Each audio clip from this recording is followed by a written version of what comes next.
स्वागत है आपका आज क्लास में। और आज हम पढ़ेंगे कक्षा 11वीं से स्फीति में बारिश। ये एक यात्रा वृत्तांत है। जब लेखक किसी स्थान की यात्रा करता है तो अपने अनुभवों को एक पाठ के माध्यम से, यात्रा वृत्तांत के माध्यम से आप लोग को बताता है। तो एक यात्रा वृत्तांत है। स्फीति हिमाचल प्रदेश की लाहौल स्फीति जिले की तहसील है। जहाँ की यात्रा है वो हिमाचल प्रदेश की एक लाहौल स्फीति जिले की तहसील है। लाहौल स्फीति का यह योग भी आकस्मिक नहीं है, इन्हें बहुत योग नहीं है। ऊंचे दर्रे और कठिन रास्तों के कारण इतिहास में भी कम रहा है। अलंग भूगोल यहाँ इतिहास का एक बड़ा कारक है। अब जबकि संचार को साधन विकसित हो चुके हैं तो ये हमारे तो कहने का तात्पर्य ये है कि ये ऐसा दुर्गम रास्ता था कि यहाँ पर जाना सबके बस की बात नहीं थी। तो ये इतिहास के पन्ने में ज़्यादा नहीं मिलता है, पर आज इंटरनेट जुड़ चुका है तो उसकी वजह से ये देखने के लिए मिलता है और यहाँ तक के लिए जानकारी है वो आप पर पहुँच जाती है। प्राचीन काल में शायद स्फीति भारतीय साम्राज्यों का नाम अंग बना हुआ था। जब ये साम्राज्य टूटे तो वह स्वतंत्र रही थी। यह मध्यकाल युग में प्राय लद्दाख मंडल और कभी कश्मीर मंडल में समाप्त हुआ था। पहले कभी उन राजाओं का कोई हरा कर आता था, उसके आते जाते वह अल्प बसंत बीत जाता था। कभी कोई जोरावर सहन जैसा आता था। तो स्फीति तरीके वही हैं जो गोनपा में मैंने देखा जब डायनामाइट का विस्फोट हुआ। तो ये कहने का मतलब ये है कि एक स्फीति ऐसा जगह थी कि जहाँ पर आना जाना संभव नहीं था और यहाँ पर कम ही लोग वहाँ पहुँच पाते थे और कम ही लोगों को उनकी जानकारी मिल पाती थी। तो इस पाठ के माध्यम से हम एक यात्रा के बारे में देखेंगे, वहाँ की भौगोलिक स्थिति के बारे में देखेंगे।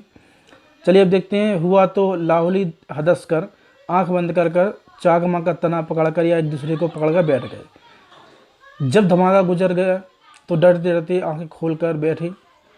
जोरावर सिंह ने आक्रमण के समय स्फीति के लोग घर छोड़कर भाग गए। उनसे स्फीति की ओर वहाँ के बिहारों को लूटा। यह अप्रतिकार शायद स्फीति का ही सुरक्षा की पद्धति है। स्फीति की जनसंख्या लाहौल से भी कम है। 1901 की जनगणना के अनुसार 3231 रही है। 1971 में 7196। इसका क्षेत्रफल 1971 में 12015 वर्ग किलोमीटर है। स्फीति अलग क्षेत्रफल नहीं दिया गया है। इंपीरियल गजेटियर के अनुसार क्षेत्रफल 2155 वर्ग मील है। इस तरह स्फीति की जनसंख्या प्रति वर्ग मील 4 से भी कम है प्रति वर्ग मील। 1901 में यह प्रति वर्ग मील 2 से भी कम थी। लाहौल स्फीति प्रशासन की ब्रिटिश राज्य में भारत को जस का तस मिला। अंग्रेजी को यह 1846 में कश्मीर राजा गुलाब सिंह के जरिए मिला। अंग्रेज इसके बारे में दिया गया है किससे मिला, किसने दिया और क्या कौन कौन से यहाँ प्रदेश हैं, कौन कौन सी भौगोलिक जानकारी, ये सब इस पाठ में आपको पढ़ने के लिए मिलेगी। ब्रिटिश भारत में कुल्लू और असिस्टेंट कमिश्नर के समर्थन से नौनों कार्य करता रहा। इसका अधिकार क्षेत्र केवल द्वितीय दर्जे के मजिस्ट्रेट के बराबर था, लेकिन स्फीति के लोग इसे अपना राजा ही मानते थे। राजा नहीं तो दमयंती जी को रानी मानते थे। ये वहाँ का क्षेत्रफल, वहाँ की एरिया कितना दिया है, क्षेत्रफल क्या है, कितनी जनसंख्या थी, ये सारी चीज़ें आपको इस पाठ के माध्यम से स्फीति के बारे में जानकारी मिली, पढ़ने को मिली और इससे आप उस स्थान के बारे में बहुत सारी चीज़ें जान सकते हैं। तो अब देखते हैं आगे और क्या क्या देखने मिलता है। चलिए देखते हैं। 1847 में स्फीति रेगुलेशन पास हुआ। इसके तहत लाहौल और स्फीति को विशेष दर्जा दिया गया। ब्रिटिश भारत में अन्य कानून यही नहीं लागू होते। रेगुलेशन के अधीन प्रशासन के अधिकार नैनों के दिए गए, जिसमें मालगुजारी इकट्ठा करना, छोटे छोटे फौजदारों के मुकदमों का फैसला करना भी शामिल था। अंग्रेजों के काल से इसका महत्व रहा है। इतिहास में इसका नाम कभी मिलता है। 1966 में हिमाचल प्रदेश राज्य बना तो लाहौल स्फीति उसकी उत्तरी छोर का जिला हो गया। 1966 में जब राज्य बना था। यह देश का सबसे अधिक दुर्गम क्षेत्र है। स्फीति 3142 और 3259 अक्षांश में इसका समाहित है। यह चारों ओर से ऊंचे ऊंचे पहाड़ों से कैदी है, पहाड़ों से घिरा हुआ है। इन पहाड़ों की औसतन ऊंचाई 18,000 फीट है। यह पहाड़ों से पूरब की तिब्बत और पश्चिम की लाहौल, दक्षिण से किन्नौर और उत्तर से लद्दाख से अलग करते हैं। तिब्बत पश्चिम से लाहौल, दक्षिणी किन्नौर और उत्तर के लद्दाख से अलग करते हैं। इसकी प्रमुख घाटी इसी नाम से स्पीति नदी घाटी है। स्पीति पश्चिम हिमाचल के लगभग 16,000 फीट की ऊंचाई से निकलकर पूरब की तिब्बत में बहती है। वहाँ स्पीति में आती है। स्पीति के पुराने रामपुर बुसघर राज्य के किन्नौर जिले के बहती हुई सतलज में मिलती है।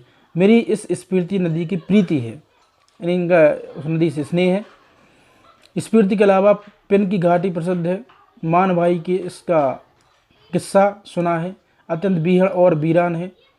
इनमें से शायद स्पीति की घाटी आबाद है जैसा वह आबाद थी, वह आप देखो हो रहे हो। अचरज यह नहीं है कि इतने कम लोग क्यों, अचरज यह है कि इतने लोग भी कैसे बसे हुए हैं। मैंने जब भी स्पीति की विपत्ति बताई है तो लोगों ने यही पूछा कि आखिर तब लोग वहाँ रहते क्यों थे। 8-9 महीने शेष दुनिया के कटे हुए थे, ठंड के ठिठुर रहे थे, सिर्फ एक फसल उगाते हैं, लकड़ी भी नहीं, घर गर्म रख सकें, वृत्ति नहीं है, फिर क्यों रहते हैं वहाँ पर। सही कमियों के बावजूद भी वहाँ के लोग क्यों रहते हैं, ये सबके मन में ख्याल आता है। स्पीति नदी के साथ साथ मेरा थोड़ा परिचित स्पीति के पहाड़ों का भी है। स्पीति के पहाड़ लाहौल से ज़्यादा ऊंचे, नंगे और भव्य हैं। इनके सिरों पर स्पीति के नर नारियों के आर्तनाद जमा हुआ है। शिव का ठास नहीं, हिम का आर्तनाद है, ठिठुरन है, गलन है, व्यथा है। इस व्यथा की कथा इन पहाड़ों की ऊंचाई आंकड़ों में नहीं कही जा सकती। फिर भी जो सुंदरता 1 इंच के मामले में अभ्यासी है, वे भला पहाड़ को कैसे बख्श सकते हैं। तो ये इस पाठ के माध्यम से वहाँ की सुंदरता, वहाँ की दुर्गम रास्तों के बारे में बताते हैं। श्री कनकघम के अनुसार लाहौल की समुद्र से सतह से ऊंचाई 10,535 फीट है। स्पीति की 12,986 फीट है, यानी लगभग 13,000 फीट तो औसत ऊंचाई है।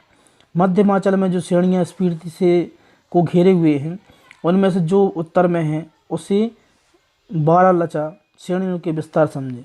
बारालचा दर्रे की ऊंचाई का अनुमान 16,221 फीट के लगातार 16,500 फीट का लगाया गया है।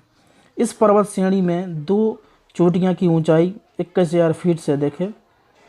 दक्षिण में जो भी चोटियां हैं वह भी आपको सब बताई गई हैं।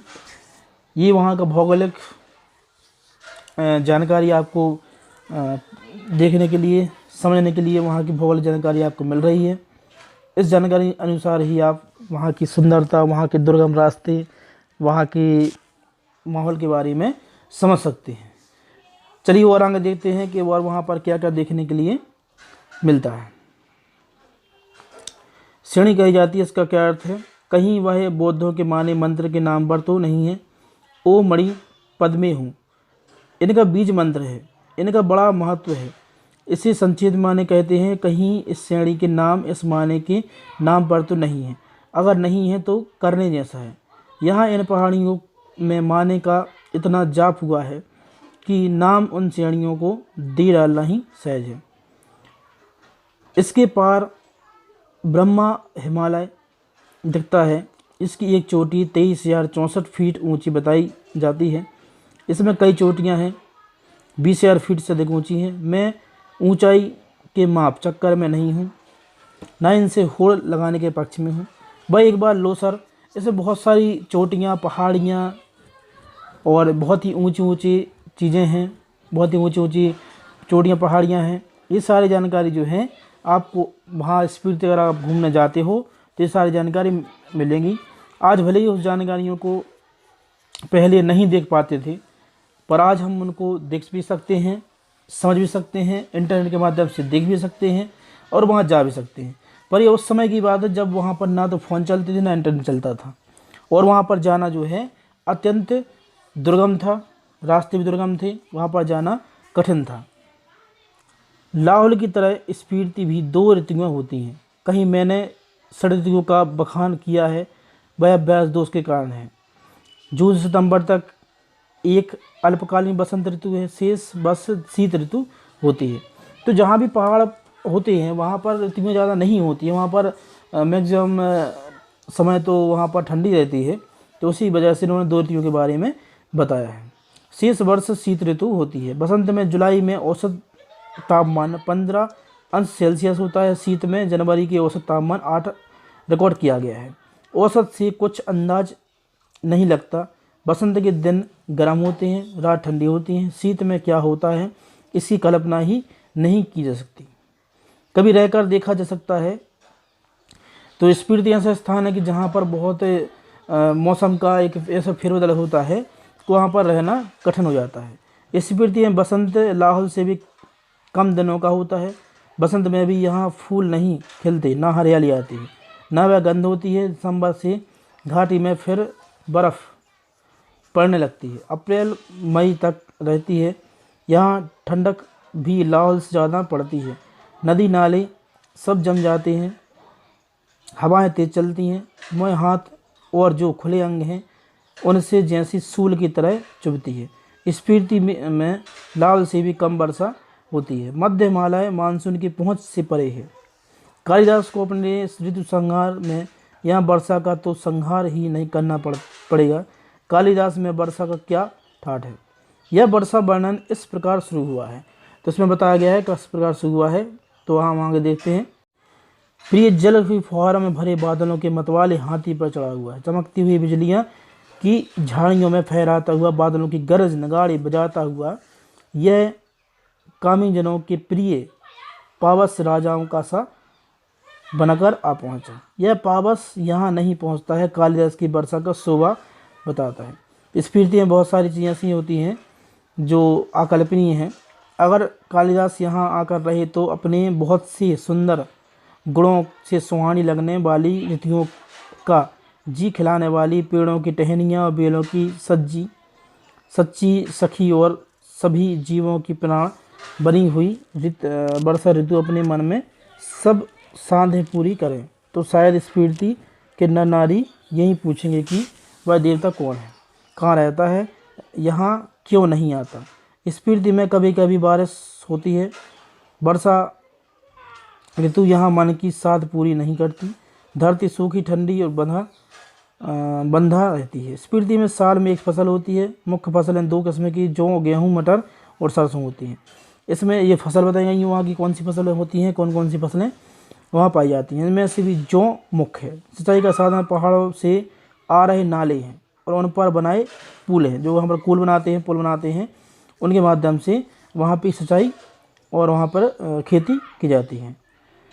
मटर और सरसों छोड़कर कोई सब्जी नहीं होती। शायद ऊंचाई, वायुमंडल के दबाव में कमी, ठंड की अधिकता, वर्षा की कमी वगैरह के कारण ही पेड़ नहीं होती। इसलिए स्फीति विशेषकर नंगी और वीरान बस्ती या वीरान पहाड़ी मानी जाती है, जहाँ पर कोई भी किसी प्रकार का ज़्यादा फसलें नहीं होती हैं।